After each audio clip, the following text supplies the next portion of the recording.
నజరేయుడైన యేసుక్రీస్తు పరిశుద్ధమైన శ్రేష్టమైన నామమున కూడి వచ్చిన మీకు మరొకసారి శుభాలు నేను తెలియపరుస్తున్నాను.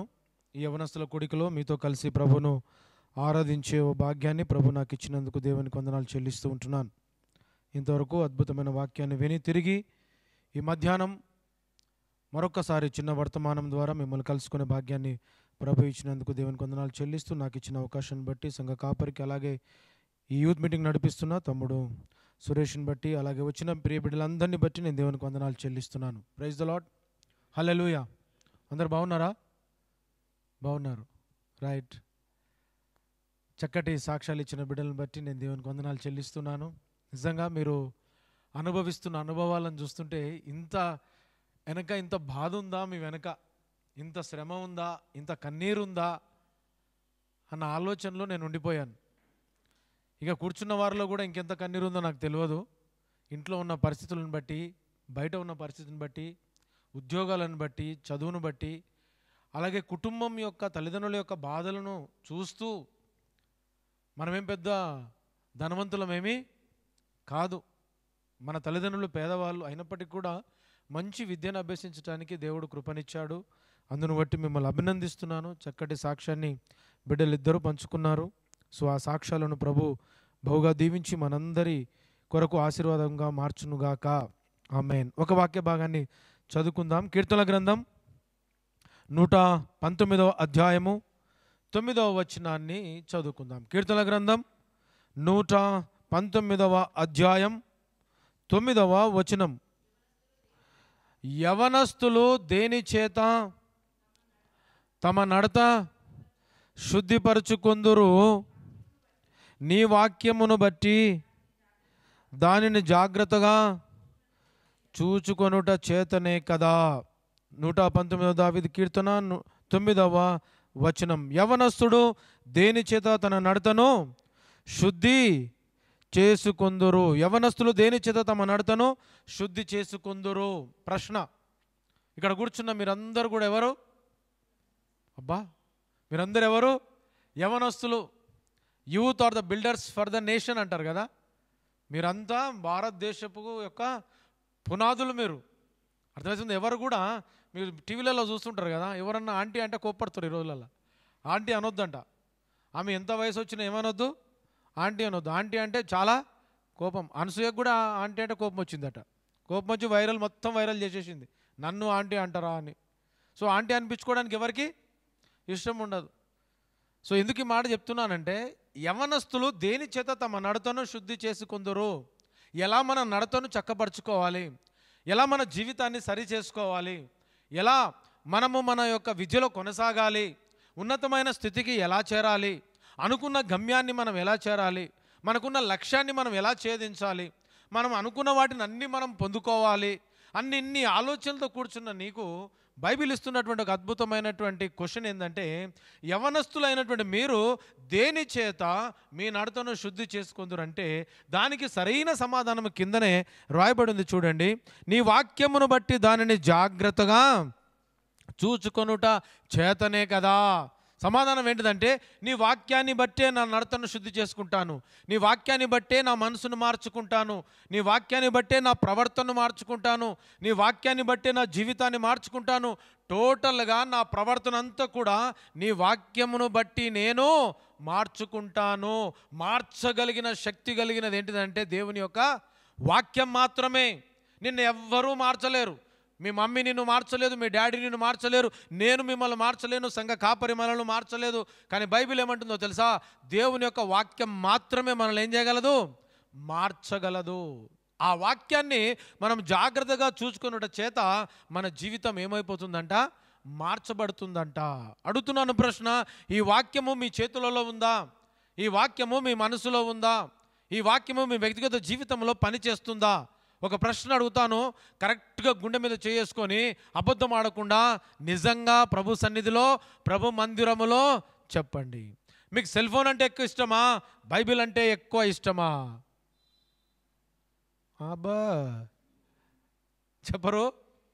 ఆలోచిస్తున్నాం కదా కొంచెం. ఎందుకంత ఆలోచించావు? ఎందుకంత సమయం తీసుకున్నావు? టక్కున నీ దగ్గర నుంచి సమాధానం రాలేదే. వెంటనే చెప్పాలని ఆలోచన రాలేదే? అరే ఈ మాట చెప్తే ఎంత బాగుంటుందని ఆ మాట తొందరగా సమాధానం ఇవ్వలేకపోయాము అంటే నువ్వు ఆలోచిస్తున్నావు. ఎందుకు ఆలోచిస్తున్నావు అంటే ఏం చెప్తే ఏమవుతుంది.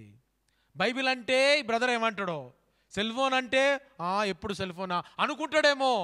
అనుకునేది ఏంటండి సహజం. యవన బిడ్డల చేతులలో ఎక్కువ ఇష్టపడేది దేన్ని? సెల్ ఫోన్నే. బైబిల్ సెకండ్ అండి. అందుకే మీరు ధైర్యంగా చెప్పలేకపోయారు. ఇప్పుడు మీరు ఏమని చెప్పాలో తెలుసా? సెల్ ఫోన్ అంటేనే ఇష్టమని చెప్పాలి. అప్పుడు నేను ఏం చెప్పాలో అప్పుడు నేను చెప్తా ఆన్సర్ కదండి.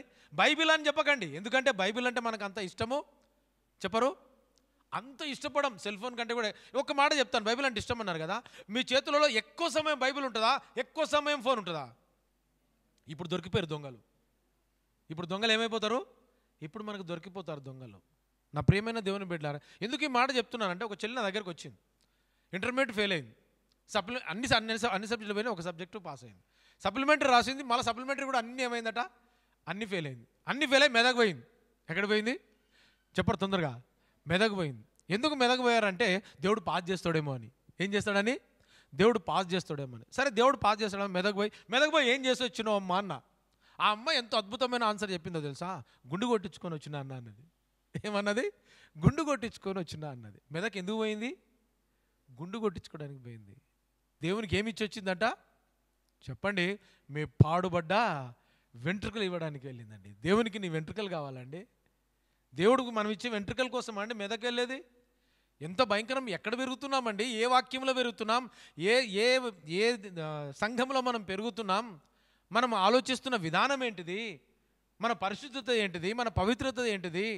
మనం పెరుగుతున్న విధానం ఏంటిది? మనం బోధిస్తున్న వాక్యం ఏంటిది? ఆ వాక్యంలో మనం నిలిచి ఉన్న విధానం ఏంటిది? ఆలోచించండి ప్రియమైన దేవుని బిడ్డ. ఎక్కడికి వెళ్తున్నాం మనం? అక్కడ వెళ్తున్నది దేనికోసం వెళ్తున్నావు? ఒక ఆలోచనతో వెళ్తున్నావు, ఆలోచన వ్యర్థమైపోయింది. వెళ్ళావు, సప్లిమెంటరీలు ఏమైపోయావు? అన్నీ మళ్ళీ ఫెయిల్ అయిపోయాం. ఇప్పుడు ఏమన్నా అన్నా, నువ్వు గట్టిగా ప్రార్థన చేయాలి. ఏం చేయాలి? నువ్వు గట్టిగా ప్రార్థన చేయాలి. నువ్వు పేరు పెట్టి ప్రార్థన చేయాలి. అబ్బో, ఏం పెట్టి చేయాలంట? పేరు పెట్టి ప్రార్థన చేయాలి. నా ప్రియ తమ్ముడు, నా ప్రియ చెల్లి, ఎందుకు ఈ మాట చెప్తున్నాను అంటే, వాక్యము ఒకవేళ నీలో ఉంటే ఆ వాక్యము నీకు జ్ఞానాన్ని ఇస్తుంది, ఆ వాక్యం నీకు తెలివినిస్తుంది, ఆ వాక్యమే నీకు జ్ఞాపక శక్తిని కూడా ఇస్తుంది. ఒక్కొక్కసారి మీరు ఆలోచన చేయండి, క్వశ్చన్ పేపర్ నీ చేతికి వచ్చిన తర్వాత ఆన్సర్ ఎప్పుడో చదివింటావు, నువ్వు ప్రార్థన చేసుకోవాలని ఇష్టపడతావు, ప్రభువా ఒక ఆన్సర్ నాకు వస్తే బాగుండునని నువ్వు ఆలోచన చేస్తుంటావు. నీకు తెలియకుండానే నీ మనసు ఒక చిన్న ప్రార్థన ఏం చేస్తుంది? నీకు తెలియకుండానే చేసేస్తుంది. చేయగానే దేవుడు ఎక్కడో ఒక దగ్గర నీకు ఒక ఆలోచన పుట్టిస్తాడు. ఆ ఆలోచన పుట్టించగానే ఎప్పుడో చదివిన ఆన్సర్ కొంచెం కొంచెం ఏమైపోతుంది నీకు? తొందరగా చెప్పండి. కొంచెం కొంచెం గుర్తొస్తుంది. ఆ కొంచెమే గుర్తొచ్చిన దాన్ని నువ్వేం చేస్తావు? ఒక పారాగ్రాఫ్లో రాసుకుంటూ వెళ్ళిపోతావు. గుర్తు చేసింది ఎవరు? వాక్యము. ఎవరు వాక్యము? వాక్యమే దేవుడై ఉండెను. అందుకే ఈ వాక్యాన్ని బట్టి నువ్వేం చేయాలంట? నడుచుకోవాలి. నీ నడతను మార్చుకోవాలి, నీ ప్రవర్తనను మార్చుకోవాలి. అందుకే బైబిల్ అంటుంది, యవనస్తులు దేని చేత తమ నడతను శుద్ధి చేసుకొందురు, నీ వాక్యమును జాగ్రత్తగా చూచుకొనుట చేతనే కదా. వాక్యమును జాగ్రత్తగా చూసుకోవడం అంటే ఏంటి? 3 విషయాలు త్వరగా చెప్పి నా సందేశాన్ని ముగిస్తాను. మొట్టమొదటిగా వాక్యాన్ని జాగ్రత్తగా చూసుకోవడం అంటే అదే కీర్తన గ్రంథం 119వ అధ్యాయం 119వ అధ్యాయం 11వ వచనం 11వ వచనం 119:11 నీ ఎదుట నేను పాపము చేయకుండానట్లు నా హృదయములో నీ వాక్యము ఉంచుకొని ఉన్నాను. ఇది సమాధానం. జాగ్రత్తగా చూసుకొనుట చేతనే అంటే అర్థం ఏంటిదంటే, నీ వాక్యము ఎక్కడుంది? నా హృదయములో ఉంచుకొని ఉన్నాను. నా ప్రియ తమ్ముడు, నా ప్రియ చెల్లి, అడుగుతున్నాను, వాక్యం ఎక్కడుంది? వాక్యం ఎక్కడుందంటే ఇంట్లో సెల్ఫ్లో ఉంది. షెల్ఫ్లో కాదు వాక్యం ఉండాల్సింది. ఎక్కడ ఉండాలంట? సెల్ఫ్లో ఉండాలి. స్పెల్లింగ్లు వేరు. అది SHELF, ఇదేమో SELF. ఈ 2 పదాలను ఏమంటారు ఇంగ్లీష్లో గ్రామర్లో? ఈ 2 పదాలను గ్రామర్లో ఏమంటారు? No, same word same pronunciation, meaning different. Same pronunciation, meaning different. SON son, SUN sun. SON son అంటే కొడుకు, SU సన్ అంటే సూర్యుడు. Pronunciation same, meaning different. ఈ వర్డ్స్ని ఏమంటారు ఇంగ్లీష్లో? ఇక మీ చదువు గుట్టకెళ్ళిపోయింది. తొందరగా చెప్పండి. హోమోనిమ్స్ అంటారు. ఏమంటారు వీటిని? హోమోనిమ్స్ అంటారు. English ఏమొద్దులేండి, right? హోమోనిమ్స్ అంటారు. గుర్తుపెట్టుకోండి. ఎప్పుడన్నా మీరు స్టూడెంట్స్ కనుక చెప్తున్నా, ఒకవేళ కాలేజీలో వస్తే చెప్పండి మీరు. అర్థమవుతుందా? మా బ్రదర్ చెప్పిండని చెప్పుకోవచ్చు అప్పుడు, రైట్? హోమోనిమ్స్ అంటారు. ఇక్కడ ఎందుకు ఈ మాట చెప్తున్నానంటే, నీ వాక్యము నా హృదయంలో ఉంచుకొని ఉన్నాను అంటే ఎక్కడుందంట వాక్యము? హృదయములో ఉంది. దావీదు అంటాడు, ఆ వాక్యము నా హృదయంలో ఉంది. ఇప్పుడు అడుగుతున్నాను, ఈ వాక్యము షెల్ఫ్లో ఉందా, సెల్ఫ్లో ఉందా అన్న ప్రశ్నకు సమాధానము నీ మనసాక్షిని అడిగితే చెప్తుంది. అది షెల్ఫ్లో కాదు ఉండవలసింది. ఎక్కడ ఉండాలట? అది సెల్ఫ్లో ఉండాలి, నీ మనసులో ఉండాలి. నీ హృదయంలో ఉంటే అది ఏం చేస్తుందో తెలుసా? నీ నడతను సరిచేస్తుంది, నీ ప్రవర్తన సరిచేస్తుంది, నీ జీవితాన్ని సరిచేస్తుంది. ఏంటిది? దేవుని యొక్క వాక్యం. ఎక్కడుంది? ఎక్కడుంది? నీ హృదయములో ఉన్న వాక్యము నిన్ను సరిచేస్తుంది. ఇప్పుడు ప్రశ్న, ఈ వాక్యము నిజంగా మన హృదయంలో మనం దాచుకున్నామా? ఎంత వాక్యాన్ని మనం దాచుకున్నాం? ఎంత ప్రార్థనా జీవితాన్ని మన హృదయంలో దాచుకున్నాం? ఒక మంచి ఉదాహరణ చెప్తాను. ట్రైన్లో సాధు సుందర్ సింగ్ గారు ప్రయాణం చేస్తున్నారట. ప్రయాణం చేస్తూనే సాధు సుందర్ సింగ్ గారు ఒక కంపార్ట్మెంట్లో కూర్చున్నారట. కూర్చొని పరిశుద్ధ గ్రంథాన్ని తీసుకొని చదువుతున్నాడంట. ఎక్కడ? ట్రైన్లో చదువుతున్నాడట. ఇంతలో ఒక గారడివాడు వచ్చి ఆ కంపార్ట్మెంట్లో, ఆ డబ్బాలో మాయలు చేస్తున్నాడట, గారడి చేస్తున్నాడట. డబ్బా అటు ఇటు తిప్పి అబ్బరకదబ్బర అని చెప్పి మాయలు చేస్తుంటారు. చేసి ఆ మాయ చూసి ఏం చేస్తుంటారు? 5ో 10ో వేస్తూ ఉంటారు జనాలు. అలాంటి మాయలు చేస్తున్నాడట. వాడు అన్ని కంపార్ట్మెంట్లో మాయలు చేశాడు. సాధు సుందర్ సింగ్ గారు కూర్చున్న కంపార్ట్మెంట్లోకి వచ్చి ఆ డబ్బా అటు ఇటు అబ్రకదబ్ర అటు ఇటు తిప్పుతున్నాడట. ఏ మాయా జరగట్లేదట. ఈ గారడి చేసేవాడు ఆశ్చర్యపోతున్నాడు. అరే, ఇన్ని కంపార్ట్మెంట్లో మాయ జరిగింది, ఇన్ని కంపార్ట్మెంట్లో అందరినీ మోసం చేయగలిగాను, అందరి కళ్ళు తెరిపించాను, మోసం చేసి వాడి దగ్గర ఉన్న డబ్బు దోచగలిగాను, ఈ కంపార్ట్మెంట్లో ఎందుకు మాయ జరగట్లేదు అని కిటికీ వైపు చూస్తే తెల్లని వస్త్రాలు ధరించుకున్న సాధు సుందర్ సింగ్ గారు కూర్చొని వాక్యాన్ని ఏం చేస్తున్నాడంట? చదువుకుంటున్నాడట. వాక్యాన్ని చూస్తున్నాడు, చదువుకుంటున్నాడట. ఈ గారడి వానికి డౌట్, ఈ చేతిలో ఉన్న వాక్యమే ఇక్కడ మాయ జరగకుండా చేస్తుంది, గారడి జరగకుండా చేస్తుంది అని చెప్పి ఈ మాయగాడు, ఈ జూదగాడు ఏం చేశాడంటే వెళ్ళి సాధు సుందర్ సింగ్ గారి హస్తాల్లో ఉన్న అద్భుతమైన బైబిల్ని తీసుకొని కిటికీలో నుంచి ఏం చేశాడంట? బయటపడేసిండంట. దేన్ని? పరిశుద్ధమైన గ్రంథాన్ని బయటపడేసిండంట. అబ్బా, ఇప్పుడు ఫుల్ ఖుష్. ఎవరు? గారడివాడు. మళ్ళీ వచ్చిండంట, మళ్ళీ డబ్బా పట్టుకుండంట, మళ్ళీ అబ్రకదబ్ర అని అటు ఇటు తిప్పాడట. మాయా జరగలేదు. మాయా అదేంటి బ్రదర్, బైబిల్ తీసి బయట పడేసిండు కదా, ఇంకేముంటుంది? మళ్ళీ వచ్చి చూసి ట్రై చేసి మళ్ళీ మాయా జరగలేదు. మళ్ళీ వెళ్ళాడు. వెళ్ళి, అయ్యా మీ దగ్గర ఈ బైబిల్కి సంబంధించినవి ఏమన్నా ఉన్నాయా అని అంటే సాధు సుందర్ సింగ్ గారు అన్నారంట, అయ్యా నా బ్యాగులో కరపత్రాలు ఉన్నాయి, పాంప్లెట్స్ ఉన్నాయి, యేసు ప్రభు యొక్క సువార్తకు సంబంధించినటువంటి పాంప్లెట్స్ నా బ్యాగ్లో ఉన్నాయి అన్నాడట. అనుకుని ఉంటే బాగుండే.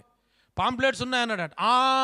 ఆ పాంప్లెట్సే మాయ కాకుండా చేస్తున్నాయి అని చెప్పి ఆ బ్యాగ్ లాక్కొని బ్యాగ్లో ఉన్న పాంప్లెట్స్ అన్నీ తీసి గాలికి కిటికీల నుంచి ఏం చేశాడు? విసిరేశాడు. సంతోషంగా వచ్చాడు. గారడి మాయా స్టార్ట్ చేశాడు. అబ్రకదబ్ర అన్నాడు. మాయా మీకెట్లా తెలుసు? మాయా అయినా జరగలేదు. ఇప్పుడు మళ్ళీ వెళ్ళాడు. అయ్యా బైబిల్ పడేశాను, నీ దగ్గర ఉన్న పాంప్లెట్స్ కూడా పడేశాను, ఇంకా మీ దగ్గర దేవునికి సంబంధించినవి ఇంకా మీ దగ్గర ఏమన్నా ఉందా అంటే ఆయన అన్నాడంట, ఉంది అన్నాడంట. ఈ మాయగాడు అన్నట, ఎక్కడ అన్నాడంట. అప్పుడు సాధు సుందర్ సింగ్ అన్నాడంట, ఇక్కడ. ప్రైజ్ ద లార్డ్, హల్లెలూయా. ఇక్కడ అన్నాడంట. ఎంత ధైర్యం అండి ఇక్కడ అనడానికి! ఎంత ధైర్యం ఉండాలండి ఇక్కడ వాక్యం ఉంది అని చెప్పడానికి! ఇప్పుడు ఈ ప్రపంచంలో ఏ మానవునికన్నా, ఏ గారడివాడికన్నా, ఏ మెజిషియన్ కన్నా ఇక్కడున్న వాక్యాన్ని దొంగిలించే శక్తి ఉందా? ఎవ్వరికి లేదండి. ఆ మాయగాడు ఎన్నో మాయలు చేసి ఉండొచ్చు, కానీ ఈ సాధు సుందర్ సింగ్ గారు తన హృదయంలో దాచిపెట్టుకున్న వాక్యాన్ని మాత్రం ఆ మాయగాడు దోచుకోలేకపోయాడు. ఆ రోజు ఆ కంపార్ట్మెంట్లో మాయ జరగలేదు. ఇప్పుడు మాయ జరగకపోవడానికి కారణం ఏంటిదో తెలుసా? సాధు సుందర్ సింగ్ గారు హృదయములో నాటబడిన దేవుని యొక్క వాక్యం. ఆ వాక్యమే మాయ జరగకుండా చేసిందండి. ఆ వాక్యమే మోసం కాకుండా చేసిందండి. ఆ వాక్యమే కీడు జరగకుండా చేసిందండి. ఆ వాక్యమే అపాయము నుంచి తప్పించిందండి. ఆ వాక్యమే ఆ వ్యక్తికి బలాన్ని ఇచ్చిందండి.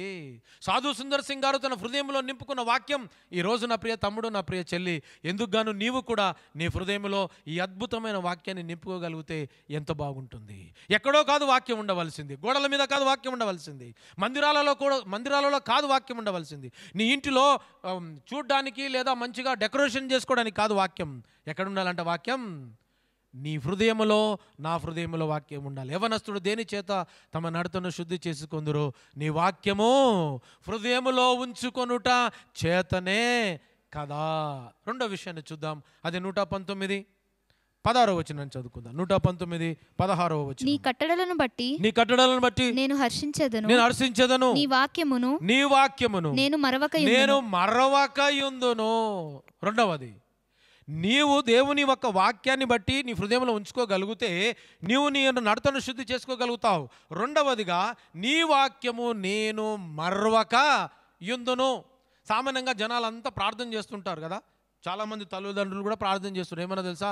ప్రభువా, తెలుసో తెలియకో మర్చిపోయి ఏం చేసినా, పాపం చేసిన. మర్చిపోయి చేయలే, కావాలనే చేసింది పాపం.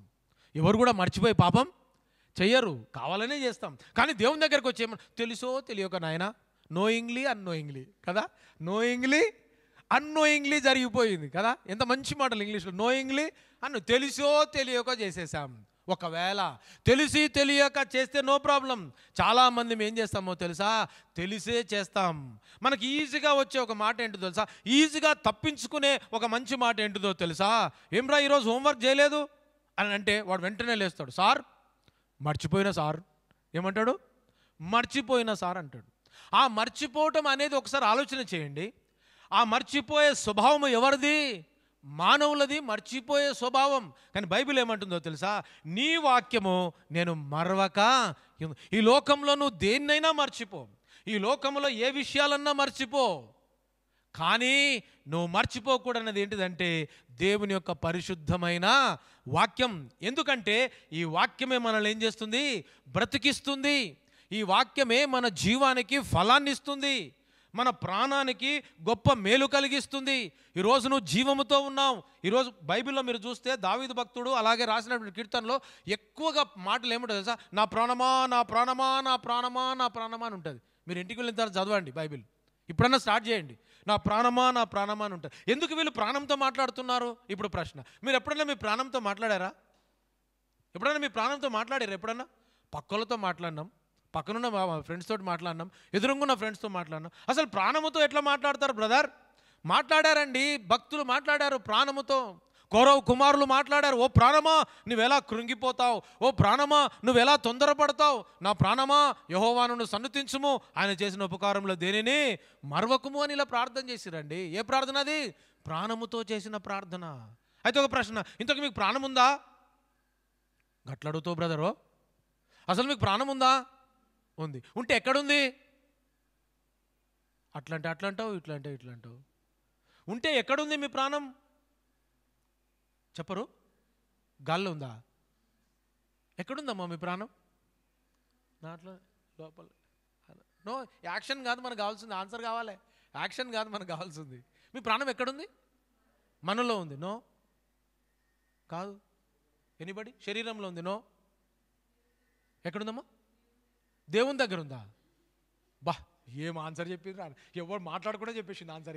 ఇక నోరెత్తొద్దు ఇక ఎవరు కూడా. ఆ మాట చెప్తే అయిపోయాయి. ఇక దేవుని దగ్గర ఉంది. నో, నీ ప్రాణం దేవుని దగ్గర కూడా లేదు. చెప్పండి. ఆత్మలో ఉంది. నో, బైబిల్లో ఉందమ్మా ఆన్సరు. ఎస్. మీ ప్రాణం ఎక్కడుంది తెలియదా మీకు? భూమి మీద ఉందా? ఓయమ్మో, ఈ టెక్కులు గిక్కులు ఏం పని చేయవు. చూసిరా, ఎన్ని టెక్కులు చదివినా పని చేస్తలేవు. చూడండి, మన ప్రాణము మన రక్తములో ఉంది. ఎక్కడుంది ప్రాణం? రక్తములో ఉందండి ప్రాణం. రక్తంలో ఏముంది? మనకి ప్రాణం ఉంది. అందుకే రక్తం పోతే పోనీలే 1 లీటరే కదా అంటారా? పోనీలే 1/2 లీటరే కదా అని పోతే జర అంత ఏమవుతుంది బ్రదర్? పోనీ రాదు ఏమై అంటారా?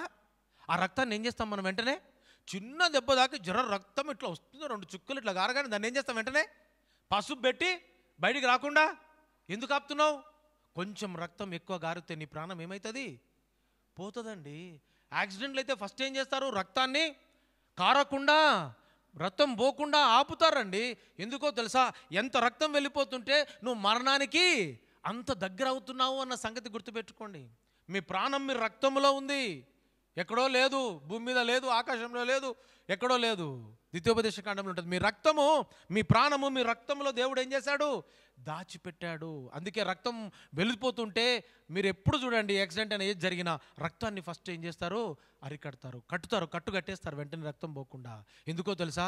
నీ ప్రాణం అందులో ఉందండి. నా ప్రియ తమ్ముడు, నా ప్రియ చెల్లి, జీవాన్ని ఇచ్చిన దేవుడు, నీకు ప్రాణాన్ని ఇచ్చిన దేవుడు, నీకు రక్తాన్ని ఇచ్చినటువంటి దేవుణ్ణి నువ్వు ఎలా మర్చిపోతావు? ఈరోజు బ్రతికి ఉన్నామంటే ఆయన కృపనే పాట పాడాం. మనం ఈరోజు చలనం కలిగి ఊపిరి కలిగి ఉన్నామంటే ఆయన కృపనే. ఎంతోమంది యవ్వనస్తులు చనిపోతున్నారు ఈ రోజులలో. మీకు తెలుసా? ఎంతమంది యవ్వన బిడ్డలు, మీకు తెలుసా? చిన్నపిల్లలకు కూడా వస్తుందంట. ఏ అటాకు? Heart attack. చిన్న పిల్లలకు కూడా వస్తుందంట అండి. 9-10 సంవత్సరాల పిల్లలకు కూడా హార్ట్ అటాక్లు వస్తున్నాయి. మనం ఎంతో ధన్యులమండి. మర్చిపోకండి, దేవుని యొక్క వాక్యాన్ని ఏ రోజు మర్చిపోతావో ఆ రోజు అపజయాలు నీ వెంట వస్తాయి. ఏ రోజు దేవుని వాక్యం మర్చిపోతావో కీడు నీ వెంట వస్తుంది. ఏ రోజు దేవుని వాక్యాన్ని మర్చిపోతావో అపాయాలు నీ వెంట వస్తాయి. కనుక ప్రతిరోజు నువ్వు తెలుసుకోవాల్సిన రహస్యం ఏంటిదంటే, నేను దేవుని వాక్యాన్ని మర్చిపోను. ఎందుకు గాను ఈరోజు ఒక మంచి తీర్మానం తీసుకుందాం. ఇన్ని రోజులు ఒకవేళ దేవుని వాక్యాన్ని మర్చిపోయావేమో, నీ పుస్తకాలు చదువులో నిమగ్నమైపోయావేమో. చాలామందిని చూస్తాం, మరి పుస్తకాలు చదివి అలసిపోయి ఉంటారు వాళ్ళు. కానీ ఏం చదవరు? వాళ్ళు పరిశుద్ధమైన గ్రంథాన్ని చదవరు. గుర్తుపెట్టుకోండి నా ప్రియ తమ్ముడు, నా ప్రియ చెల్లి, 2 చేతులు జోడించి చెప్తున్నాను. ఒక బ్రదర్గా అనుకోండి, ఒక అంకుల్గా అనుకోండి, ఒక తండ్రిగా అనుకోండి. దేవుని యొక్క వాక్యము చదవకుండా మీరు ఎంత చదివినా ఆ చదువు మీకు మీ భవిష్యత్తుకి మంచిది కాదు. మొట్టమొదటి ప్రాధాన్యము, మొట్టమొదటి స్థానం నువ్వు దేవుని వాక్యానికి ఇచ్చి చూడు. పని చేసినా, చదివినా, కాలేజీకి వెళ్ళినా, కాలేజీకి వచ్చినా, బస్సు ఎక్కుతున్నా, బస్సు దిగిన తర్వాత ఒక చిన్న ప్రార్థన. నిన్ను క్షేమంగా నడిపించాడండి కాలేజ్ వరకు, నిన్ను క్షేమంగా ఇంటికి తీసుకొచ్చాడండి, క్షేమంగా నీ తల్లిదండ్రుల దగ్గరికి తీసుకొచ్చాడండి, క్షేమంగా మందిరానికి తీసుకొచ్చాడండి, తిరిగి మందిరం నుంచి క్షేమంగా నీ ఇంటికి వెళ్ళావండి. ఈరోజు ఇంటికి క్షేమం ఉందా నీకు? నీ కాలేజీకి వెళ్ళే క్షేమం ఉందా? తిరిగి వచ్చే క్షేమాన్ని నువ్వు చెప్పగలవా ధైర్యంగా నేను రాగలనని? ఆలోచించండి ప్రియమైన తమ్ముడు, ప్రియమైన చెల్లి. దేవుని యొక్క వాక్యము మొట్టమొదటిగా నీ హృదయంలో ఉండాలి. రెండవది, దేవుని వాక్యము నువ్వు ఏ రోజు కూడా మర్చిపోవడానికి వీలు లేదు. ఎందుకనంటే ఆ వాక్యమే నిన్నేం చేస్తుంది? బ్రతికిస్తూ ఉంది. ఈరోజు మంచి ఉద్యోగంలో నువ్వు స్థిరపడాలన్నా, ఓ మంచి జీవిత భాగస్వామి నీకు కావాలన్నా, లేదా నీ తల్లిదండ్రులను చూసుకునే ఒక మంచి అనుభవంలోనికి నువ్వు రావాలన్నా, మొట్టమొదటి స్థానం ఎవరికి ఇవ్వాలంటే దేవుని యొక్క వాక్యానికి ఇవ్వాలి. ప్రయాణం చేస్తుంటాం, తమ్ముడు చెప్పినట్టు ఎంతో భయం ప్రయాణంలో. డ్రైవర్ పడుకుంటే భయం, ఎప్పుడు ఏం చేస్తాడో భయం, రకరకాల భయాలు ఉంటాయి ప్రయాణం చేసేటప్పుడు. నేను సూర్యాపేటకి వెళ్తున్నప్పుడు మా అల్లుడు కారు నడిపిస్తున్నాడు. ఎదురుగా డీసీఎం వస్తుంది, మనోడు పోతూనే ఉన్నాడు. నేను వెనక కూర్చొని నేను చూస్తున్నా, డీసీఎం ముందు పోతూనే ఉన్నాడు. పోతున్నాడు. ఎట్లా పోతున్నాడు? వీడు నిద్రపోయాడు. వీడు ఏం చేశాడు? వీడు నిద్రపోయిండండి. నేను వెంటనే దేవుడా అనే కానీ వీడు దిగ్గును లేచేటట్టు అని చేసాడు. ఎంత ఘోరం జరిగిపోయేదో తెలుసా? మా ఫ్యామిలీ అంతా ఉండే వెనక కారులో. మా చిన్నోడు ముందుండే, వాడు పడుకున్నాడు. మల్లుడు నడిపిస్తున్నాడు, మంచి డ్రైవర్ వాడు పెద్ద పెద్ద వెహికల్స్ నడిపిండు వాడు. ఈ ఆఫ్టర్ ఆల్ ఒక కారు ఈజీగా నడుపుతాడని మేము అనుకున్నాం, వాడు నిద్రపోతాడని మేము అనుకోలే. ఆ నిద్రపోతున్నాడు, కారు పోతూనే ఉంది. అది ఆ స్టీరింగ్ పట్టుకున్నాడు అంతే వాడు. నేను ఎప్పుడైతే కేక పెట్టానో వాడు అప్పుడు టర్న్ చేశాడండి. బ్రతికి బయట పడ్డాం. బ్రతికించింది ఎవరు? దేవుడు బ్రతికించాడండి. ఎందుకు ఈ మాట చెప్తున్నానో తెలుసా? ఆయన వాక్యము నీ హృదయంలో ఉండాలి. ఆయన వాక్యం ఎప్పుడు కూడా నువ్వు మరవడానికి వీల్లేదు. రండి చివరికి ఒక మాట చదువుకొని మనం ముగించుకుందాం. 119వ కీర్తన 133వ వచనాన్ని చదువుకుందాం. 133వ వచనాన్ని చదువుకొని ముగించుకుందాం. నీ వాక్యమును బట్టి నా అడుగులు స్థిరపరచుము. నీ వాక్యమును బట్టి నా అడుగులు స్థిరపరచుము. ఏంటివండి అడుగులు?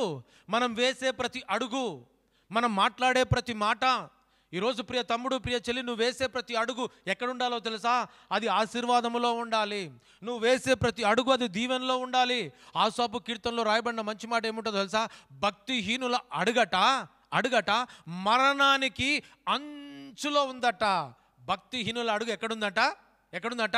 మరణానికి అంచున ఉందట. ఎందుకు ఈ మాట ఆసాపు రాశాడో తెలుసా? చాలామంది పిల్లలు ఏమనుకుంటారో తెలుసా? అన్న వాళ్ళు చూడన్నా మంచిగా చదువుకున్నారు, వాళ్ళు బాగా చదువుతున్నారు, అన్యులైనా బాగా చదువుకున్నారు, వాళ్ళు మంచిగా డెవలప్ అవుతున్నారు, వాళ్ళు ఇంటి మీద ఇల్లు కట్టుకున్నారు, వాళ్ళ పిల్లలు కూడా బాగా చదువుకున్నారు, వాళ్ళ అబ్బాయి అమెరికా పోయిండు, వాళ్ళ అమ్మాయి ఆస్ట్రేలియా పోయింది, వాళ్ళ చిన్నోడు న్యూజిలాండ్ పోయిండు. ఇవన్నీ మనం అనుకుంటుంటాం ఈ మాటలన్నీ. కానీ మేము మాత్రం ఎక్కడేసిన గొంగలి అక్కడే. మీరు అనుకుంటున్నారు ఈ మాట ఏమన్నా తెలుసా, నేను ఇంత ప్రార్థన పోతున్నా, ఆరాధన అటెండ్ చేస్తున్నా, మళ్ళీ ఆకలి అవుతుంటే కూడా కూర్చున్నా. ఏడా చెప్పరు యూత్ మీటింగ్లో ఇంత ఆకలి అవుతుంటే కూడా కూర్చున్నా, నేను 2-3 గంటలకు ఇంటికి పోతున్నా. మరి దేవుడు వాళ్ళని హెచ్చిస్తుండు, నన్ను ఏంటిది ఇంతవరకు ఒక ఆశీర్వాదం ఇవ్వకుండా, నాకు విజయం ఇవ్వకుండా ఎందుకు దేవుడు ఇంత ఆలస్యం చేస్తున్నాడు అని అంటే అద్భుతమైన సమాధానం ఏంటిదో తెలుసా, వాళ్ళందరి అడుగట మరణానికి అంచుగా ఉందట. ఇది భక్తిహీనుల గురించి ఆసాపు రాసిన కీర్తన. మనం ఎక్కడున్నామో తెలుసా, దేవుని అడుగులో అడుగు వేసి ఉన్నాం. ఎలా చెప్పగలరు బ్రదర్ ఇది మనం దేవుని అడుగులో అడుగు వేశామని? ఇది మీరు చెప్పగలరా అంటే, ఒక యవనస్తుడు ఒక అడవిలో ప్రయాణం చేస్తున్నాడట. అలా ప్రయాణం చేస్తూ ప్రార్థన చేసుకుంటూ వెళ్ళిపోతున్నాడట. ఒక ముళ్ళ కంప అడ్డం వచ్చిందట. ఒక ముళ్ళ కంప అడ్డం వస్తే ప్రార్థన చేస్తున్నాడు, ప్రభువా నేను ఈ ముళ్ళ కంప దాటలేను ప్రభువా, నువ్వు ఏం చేస్తావో చెయ్యి ప్రభువా అన్నాడట. ఇప్పుడు దేవుడు ఏం చేయాలి? ఆయనను ఆ ముళ్ళ కంప ఏం చేయాలి? దాటించాలి. నువ్వు కళ్ళు మూసుకొని అన్నాడు దేవుడు. ఈ అబ్బాయి కళ్ళు మూసుకున్నాడట. ఎప్పుడైతే కళ్ళు మూసుకున్నాడో ఈ అబ్బాయి ఏం చేశాడట, ముళ్ళకంప దాటాడట. దాటి అలా నడుస్తున్నాడట. నడుస్తుంటే ఇప్పుడు ఎన్ని అడుగులు కనబడాలి? 4 అడుగులు కనబడాలి. ఎవరివి?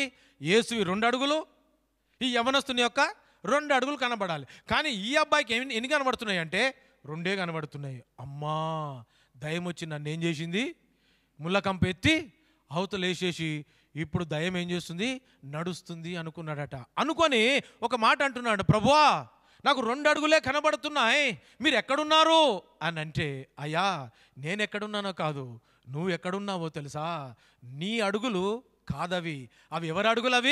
అవి నా అడుగులు. మరి నేను ఎక్కడున్నాను, నీవెక్కడున్నావో తెలుసా, నా 2 భుజాల మీద నేను నిన్ను ఎత్తుకొని నడిపిస్తున్నాను అన్నాడట. ఎంత అద్భుతమైన దేవుడు నేను ప్రకటించే ప్రభు అయినా యేసుక్రీస్తు. నువ్వు అలా ముళ్ళ కంపలో నుంచి వెళ్ళిపోతుంటే కూడా నీ అడుగులను స్థిరపరచి ఆ 2 అడుగులు వేసుకుంటూ నువ్వు అనుకుంటున్నావు ఎవరో వేశారు ఆ 2 అడుగులు, కానీ ఆ 2 అడుగులు నీవి కాదు, ఆ 2 అడుగులు యేసువి. నువ్వెక్కడున్నావంటే యేసు యొక్క భుజాల మీద, 2 భుజాల మీద నిన్ను ఎత్తుకొని నడిపిస్తూ ఉన్నాడు. ఆ దేవుడే అంటున్న ఒక అద్భుతమైన మాట ఏంటంటే, నీ అడుగులను నేనేం చేస్తాను, స్థిరపరుస్తాను, మీకు స్థిరమైన జీవితాన్ని ఇస్తాను, మీకు స్థిరమైన పునాది నేను ఇస్తాను. అయితే నువ్వు చేయవలసిన పని ఏంటో తెలుసా, ఆయన వాక్యము నీ హృదయములో ఉంచుకోవాలి. ఆ వాక్యము నీ హృదయములో ఉన్నప్పుడు నీ అడుగులు ఏమవుతాయట, స్థిరపరచబడతాయి. నువ్వు వేసే ప్రతి అడుగు, నువ్వు ఆలోచించే ప్రతి ఆలోచన, నువ్వు తలంచే ప్రతి తలంపు దేవుడు ఏం చేస్తాడో తెలుసా, స్థిరపరుస్తాడు. ఆయన స్థిరపరిచే దేవుడు. ఎప్పుడు కూడా మీరు ఆలోచన చేయండి, ఎప్పుడు ఒక గోల్ పెట్టుకోండి, ఒక అంబిషన్ పెట్టుకోండి, ఒక లక్ష్యాన్ని పెట్టుకోండి. లక్ష్యం లేకుండా ఎప్పుడు ముందుకు రాకండి. I want to become so and so, అంతే. దానికోసం మీరు ఒక లక్ష్యం పెట్టుకొని యేసుతో మీరు అడుగులు వేస్తే ఆ ఉన్నతమైనటువంటి శిఖరానికి దేవుడు మిమ్మల్ని నడిపిస్తాడు, మీ కోరికలను సిద్ధింపచేస్తాడు, మీ ఆలోచనలన్నీ సఫలపరుస్తాడు, మీ లక్ష్యాన్ని చేరే మార్గాన్ని దేవుడు స్థిరపరుస్తాడు. అలాగే మీరు చేరవలసిన గమ్యాన్ని క్షేమంగా దేవుడు నడిపిస్తాడు. ఇశ్రాయేలు ప్రజలను అందరికీ నడిపించిన విధంగా మీరు ఏ కోరికతో అయితే మీరు ప్రయాణిస్తున్నారో ఆ కోరికను నెరవేర్చి అద్భుతమైన అద్దరికి చేర్చి మిమ్మల్ని దీవిస్తాడు. అలాంటి కృప మీరు పొందుకోవాలంటే బైబిల్ అంటుంది, యవనస్తులు దేని చేత తమ నడతను శుద్ధి చేసుకొందురు, నీ వాక్యంను జాగ్రత్తగా హృదయములో ఉంచుకునుట చేతనే కదా, నీ వాక్యమును మరవక ఇండుట వలననే కదా, నీ వాక్యము నా అడుగులను స్థిరపరచుట వలనే కదా అని బైబిల్ సెలవిస్తూ ఉంది. కనుక ఈరోజు ఈ మాటల చేత దేవుని యొక్క వాక్యాన్ని సంపూర్ణంగా మీ హృదయంలో నింపుకోండి. అసలు దేవుని వాక్యం మీ జీవితంలో ఏ రోజు కూడా మర్చిపోకండి. అప్పుడు మీ జీవితంలో మీరు వేసే ప్రతి అడుగు, మీరు వేసే ప్రతి స్టెప్పు అది ఆశీర్వాదంలో వేయబడుతుందన్న సంగతి గుర్తు చేస్తూ దేవుడి మాటలు మనందరి వెనుకడిలో ఆశీర్వదించి దీవించునుగాక. ఆమెన్.